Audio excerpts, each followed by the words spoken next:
Kisah Nabi Saleh. Nabi Muhammad sallallahu alaihi wasallam memimpin tentara muslimin pada tahun 9 Hijriah. Beliau menuju Tabuk karena hendak menghadapi tentara Romawi di sebelah utara semenanjung Arab. Tentara muslimin menempuh perjalanan bermil-mil, karena itu mereka menjadi lelah dan kehausan. Sehingga Nabi Muhammad sallallahu alaihi wasallam memerintahkan mereka untuk berhenti di lembah sebuah desa Wadi Al-Qura dekat Tabuk. Mereka berkemah di sekitar gunung tersebut, yang di dekatnya terdapat puing-puing dan sumur-sumur. Salah seorang dari mereka bertanya tentang puing-puing tersebut. "Siapa pemilik puing-puing ini?" Dijawab, "Itu adalah puing-puing kaum Zamud. Dulu kaum Zamud mendiami tempat ini." Nabi Muhammad sallallahu alaihi wasallam mencegah kaum muslimin untuk meminum air dari sumur-sumur tersebut. Kemudian beliau menunjukkan kepada mereka sebuah mata air di dekat gunung. Beliau berkata kepada mereka, "Unta betina Nabi Saleh minum dari mata air ini." Nabi Muhammad sallallahu alaihi wasallam mencegah para tentaranya memasuki puing-puing tersebut karena beliau hendak memberikan sebuah pelajaran tentang kaum tersebut yang memperoleh kutukan Allah dan hancur. Lalu siapakah kaum Zamud itu, dan bagaimanakah kisah Nabi Saleh alaihi salam? Kaum Zamud tinggal di sebuah lembah yang luas bernama Wadi Al-Qura di sebelah utara semenanjung Arab. Pada masa prasejarah, mereka adalah salah satu di antara suku Arab yang terlupakan. Sejarah tidak menyebutkannya, namun Al-Quran menyebutkan kisah mereka. Rasulullah Shallallahu Alaihi Wasallam juga menyebutkan mereka dalam hadis-hadis beliau. Kaum ini muncul setelah kaum Ad musnah di lembah Al-Ahqaf. Masyarakat Samud bekerja sebagai petani. Mereka menggali sumur-sumur dan membajak ladang-ladang mereka. Mereka membangun rumah-rumah mereka di gunung-gunung. Ternak mereka digembalakan dengan tenang di padang rumput. Kebun dan pertanian mereka berkembang dan dipenuhi buah-buahan. Itulah kehidupan yang dijalani oleh kaum Zamud. Tetapi kaum tersebut tidak mengenal rasa syukur dan tak mau menyembah Allah. Mereka justru menyembah berhala-berhala. Sementara kaum kaya mereka menjadi tiran. Nabi Saleh hidup pada masa ini. Beliau adalah seorang yang baik dan bijaksana. Masyarakat pun sangat mencintainya karena mereka tahu keutamaan beliau yang masyhur. Bahkan beberapa dari mereka berpikir bahwa Saleh akan memperoleh kedudukan penting nantinya dan akan menjadi pemimpin kaum Zamud yang kuat. Saleh alaihi salam mengetahui bahwa penyembahan berhala telah berakar kuat dalam hati kaumnya itu, karena ayah-ayah dan kakek-kakek mereka adalah penyembah berhala. Beliau pun tahu bahwa para pemimpin kaum ini adalah orang-orang jahat. Mereka tidak menyukai kebaikan dan menghukum siapa saja yang menghalangi orang-orang dari menyembah berhala. Namun demikian, Saleh alaihi salam adalah Rasul Allah. Beliau tidak takut pada apapun kecuali Allah yang Maha Besar. Sehingga Saleh alaihi salam menyerukan risalahnya kepada kaumnya. Dari sinilah pertarungan antara hak dan batil dimulai. Para pengikut Saleh alaihi salam memulai perjuangan mereka melawan kaum kafir Zamud yang memiliki 9 orang yang berkuasa. Batu suci. Suatu hari, para penduduk pergi ke sebuah batu besar di gunung. Mereka begitu lama menyembah batu itu. Anak-anak melihat ayah-ayah mereka menyembah batu tersebut, sehingga mereka pun melakukan hal yang sama. Ketika mereka tumbuh dewasa, mereka pun meneruskan tradisi menyembah batu itu. Mereka mengelilingi batu itu, lalu mereka menyembelih domba untuknya dan memohon rahmat darinya. Nabi Saleh alaihi salam melihat apa yang dilakukan kaumnya. Beliau pun menjadi sedih atas hal itu. Sehingga beliau pergi ke batu yang disucikan itu dan beliau melihat bahwa kaumnya sedang menyembahnya. Lalu Saleh alaihi salam berkata kepada mereka, "Wahai kaumku, sembahlah Allah. Tak ada Tuhan selain Dia." Salah seorang dari mereka berkata, "Mengapa kau meminta kami untuk menyembah Allah?" Saleh alaihi salam menjawab, "Karena Dialah yang menciptakan kalian. Dia pula yang memberi kalian kehidupan." Mereka berkata lagi, Allah sangat jauh dari kami. Kami tak dapat memohon kepadanya. Oleh karena itu, kami menyembah beberapa ciptaannya. Dia mempercayakan urusan kami pada mereka. Kami ingin Allah senang pada kami melalui penyembahan kami terhadap ciptaannya. Saleh alaihissalam berkata dengan sedih, wahai kaumku, Allah lah yang menciptakan kalian. Allah pula yang mengutus aku untuk kalian. Dia ingin kalian menghamba kepadanya dan tidak menyembah kepada selainnya. Wahai kaumku, mintalah ampunan kepada Allah, bertobatlah kepadanya. Tuhanku adalah dekat, Dia akan menjawab permintaan kalian. Mereka berkata lagi, wahai Saleh, sebelum ini engkau adalah salah seorang di antara kami, di mana kami menaruh harapan besar. Kami menganggap bahwa kami akan bisa memanfaatkan pemikiran dan kebijaksanaanmu. Namun sekarang engkau justru membawakan kepada kami sebuah risalah yang aneh. Mengapa kau menyeru kami untuk meninggalkan Tuhan-Tuhan kami? Mengapa kau menyuruh kami untuk meninggalkan sesembahan ayah-ayah dan kakek-kakek kami? Kami meragukan keadaanmu, wahai Saleh. Kau telah menjadi gila. Nabi Saleh alaihissalam lalu berkata, Allah telah mengutus aku untuk kalian, maka mengabdilah kepadanya. Aku tidak akan meminta apapun dari kalian atas seruanku ini. Aku hanya mengabdi kepada Allah yang menciptakanku. Mereka pun berkata, jika kau adalah Rasul Allah, dapatkah kau mengeluarkan seekor unta betina hamil dari batu itu? Saleh alaihissalam menjawab, Allah maha berkuasa atas segala sesuatu. Dialah yang menciptakan kita semua dari bumi ini. Mereka berkata, kami tak akan mempercayaimu sampai kau keluarkan seekor unta betina dari batu tersebut. Salah seorang dari mereka menambahkan, ya, unta betina itu mesti dalam keadaan hamil. Saleh alaihissalam berkata, aku akan memohonkan kepada Allah. Jika Dia mengabulkannya, maukah kalian percaya bahwa hanya ada satu Tuhan? Maukah kalian percaya bahwa aku adalah Rasul Allah yang diutus untuk kalian? Ya, jawab mereka. Kapan janji itu akan dipenuhi? Tanya mereka.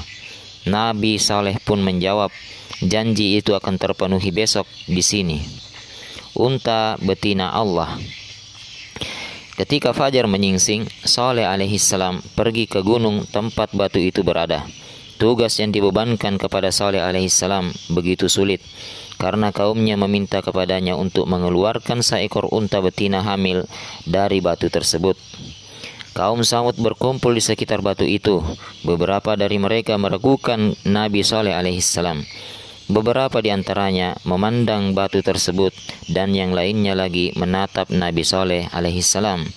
Mereka melihat Nabi Saleh alaihissalam menatap ke langit dengan rendah hati. Mereka mendengar beliau mengucapkan beberapa patah kata. Mereka melihat tangannya menunjuk ke arah batu itu dan kaum Samud. Mereka mengerti bahwa Nabi Saleh alaihissalam sedang berdoa kepada Tuhannya untuk mendukung ajarannya. Saleh alaihissalam memohon kepada Allah untuk sesuatu yang ajaib. Beliau memohon kepada Allah agar mengeluarkan seekor unta betina hamil dari batu tersebut. Semua orang memandang Saleh alaihissalam dan batu itu. Saleh alaihissalam pun duduk, matanya dipenuhi dengan air mata. Beliau memohon kepada Allah untuk memberikan sebuah tanda untuk meyakinkan kaumnya. Karena beliau ingin agar kaumnya kembali ke fitrah mereka dan hanya menyembah Allah subhanahu wa ta'ala. Tiba-tiba Nabi Saleh alaihissalam bangkit. Beliau menunjuk dengan jarinya ke arah batu itu. Semua penduduk Zamud mendengar sebuah suara keras. Mereka melihat batu tersebut pecah. Lalu keluarlah seekor unta betina yang indah darinya. Dan unta tersebut dalam keadaan hamil. Orang-orang yang sangat menyukainya karena unta itu jinak. Nabi Saleh alaihissalam pun bersujud kepada Allah. Beliau bersyukur dan memuliakannya. Allah telah mengeluarkan seekor unta betina hamil dengan kekuasaan absolutnya. Orang-orang Samud itu pun menundukkan kepalanya untuk memuliakan Allah. Beberapa di antaranya bersujud kepadanya. Mereka melihat keajaiban besar di depan mata mereka. Lalu mereka berkata, apa yang dikatakan Saleh adalah benar. Allah adalah satu-satunya Tuhan dan tak ada sekutu baginya. Meskipun mereka berjumlah sedikit, tetapi keyakinan mereka teguh seteguh batu. Dari mana unta betina itu keluar? Seluruh penduduk Zamud melihat mukjizat itu dengan takjub, sehingga unta betina itu menjadi simbol dari risalah Saleh alaihi salam dan simbol dari keesaan Allah. Unta jantan muda. Setelah 3 hari, unta betina itu melahirkan seekor unta jantan yang cantik. Unta jantan muda ini selalu mengikuti dan berada di samping ibunya, dan ibunya pun merawatnya dengan penuh kasih sayang. Unta betina dan anaknya itu menjadi simbol kasih sayang. Kaum Zamud mengatakan bahwa unta betina itu adalah unta betina dari Nabi Saleh alaihi salam. Namun Saleh alaihi salam selalu berkata, ini adalah unta betina Allah. Ini adalah sebuah tanda kekuasaan Allah. Maka berhati-hatilah kalian, jangan menyakitinya. Jika kalian melakukan itu, maka kutukan Allah akan menimpa kalian. Hari-hari berlalu, unta betina itu tinggal di lembah yang sangat luas, makan dari tumbuh-tumbuhan yang ada di lembah tersebut, dan minum dari beberapa mata air di sana. Unta betina itu juga menghasilkan susu yang lezat untuk semua penduduk. Perjuangan. Kaum Samud terbagi dalam 2 kelompok, yaitu kelompok beriman dan kelompok kafir. Kaum kafir selalu menyakiti kaum beriman. Mereka mengejek keyakinan para pengikut Saleh alaihi salam tersebut. Mereka bertanya, kalian percaya bahwa Saleh adalah utusan Allah? Pengikut Saleh alaihi salam menjawab, ya, kami percaya bahwa Saleh adalah utusan Allah. Kami percaya pada apa yang dibawanya dari Allah, dan kami tidak menyembah selain Allah. Kaum kafir secara terang-terangan mengingkari risalah Allah, dan mereka adalah orang-orang kaya. Kenikmatan justru membuat mereka enggan bersyukur. Mereka berpikir bahwa mereka sangat kuat. Terdapat 9 orang yang paling sombong di antara mereka. Hati mereka sekeras batu, tak mengenal belas kasihan kepada sesama. Mereka hanya mementingkan keinginannya sendiri. Mereka tahu bahwa Saleh alaihi salam adalah seseorang yang membahayakan keyakinan mereka, sehingga mereka menaruh dendam kepada beliau. Mereka pun menaruh dendam pada unta betina itu, karena dia menjadi unta tanda kebenaran dari kenabian dan risalah Saleh alaihi salam. Persekongkolan. Suatu malam, setelah orang-orang pergi tidur, ke-9 orang tersebut mengadakan pertemuan. Mereka makan-makan hingga kenyang, juga minum-minum anggur hingga mabuk. Mata mereka pun memerah. Mereka berbicara tentang bahayanya posisi Saleh alaihi salam bagi mereka. Mereka bertanya pada satu sama lain, apa yang akan kita lakukan? Bagaimana cara kita melenyapkan Saleh? Lalu salah seorang dari mereka menyarankan, aku pikir kita lebih baik melenyapkan unta betinanya. Yang lain juga berkata, ya, kita lebih baik membunuhnya, karena itu adalah bukti kebenaran risalah Saleh. Ketika kita membunuhnya, maka ia akan menjadi lemah di hadapan kita. Orang ketiga menambahkan, kita bunuh Saleh juga. Orang keempat bertanya, siapa yang akan membunuh untanya? Orang kelima pun bertanya, siapa yang dapat membunuhnya? Lalu orang keenam menjawab, aku tahu siapa yang dapat membunuhnya. Lalu orang ketujuh bertanya, siapa dia? Dan yang lain pun berserentak melontarkan pertanyaan serupa. Orang keenam tadi lalu menjawab, ia adalah Qaidar, seorang yang tak kenal belas kasihan. Kemudian semua orang serentak berteriak, ya, kami setuju dengan Qaidar, seorang yang tak mengenal belas kasihan. Kejahatan. Mereka memutuskan untuk membunuh unta betina itu. Salah seorang dari mereka keluar untuk menemui Qaidar. Saat itu telah tengah malam. Qaidar pun datang dengan membawa pedangnya. Ia lalu minum anggur hingga matanya menjadi merah. Ia juga menaruh dendam pada unta betina itu. Karena telah menjadi simbol kebenaran, Qaidar membenci perbuatan baik dan ia berpengerangai kasar. Ketika ke-9 orang jahat itu menawarkan kepadanya sejumlah uang, ia langsung bangkit. Mereka lalu bertanya kepada Qaidar, "Kemana kau akan pergi, hai Qaidar?" Qaidar menjawab, "Aku akan membunuh unta itu malam ini juga." Kesembilan orang jahat itu berkata, "Tunggu hingga fajar menyingsing.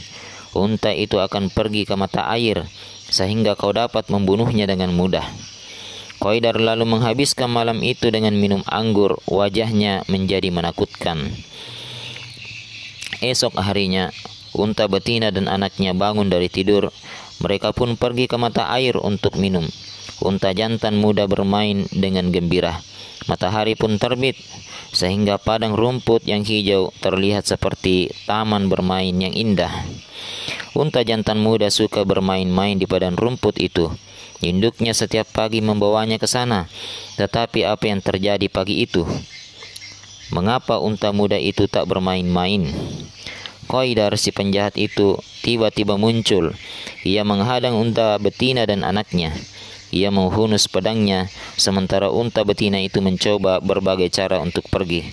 Tetapi Qaidar segera memukulnya dan unta itu pun roboh ke tanah. Lalu orang jahat ini membacok lehernya. Si unta betina itu hanya bisa memandang anaknya dengan sedih.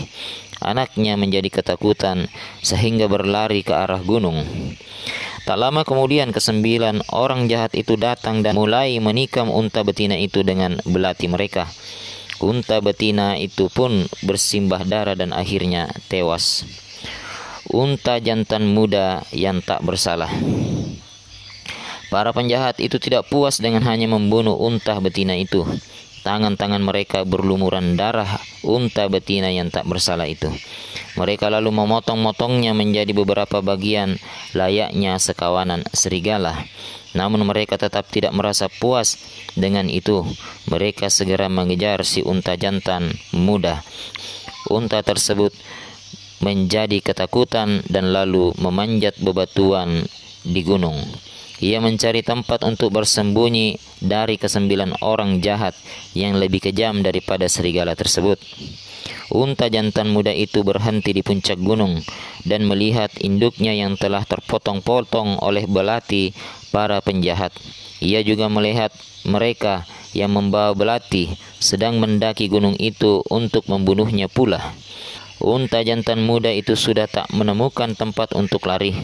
Oleh karena itu, ia memandang ke langit dan mengeram 3 kali. Lalu salah seorang dari mereka menikamnya dengan pisau yang tajam. Unta muda itu pun jatuh ke bebatuan dan berlumuran darah. Kemudian para penjahat itu menyerangnya lagi dan dengan kejam memotong-motongnya menjadi beberapa bagian. Bahkan serigala pun masih lebih baik ketimbang kaum kafir ini. Sementara itu Saleh alaihi salam dan para pengikutnya pergi untuk melihat unta betina Allah.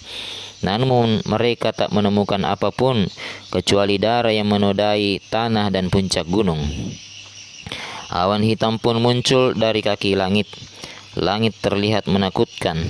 Segala yang indah menjadi hilang karena perbuatan orang-orang jahat itu yang membenci kebaikan. Mereka bahkan membunuh unta betina yang telah memberi mereka susu setiap hari.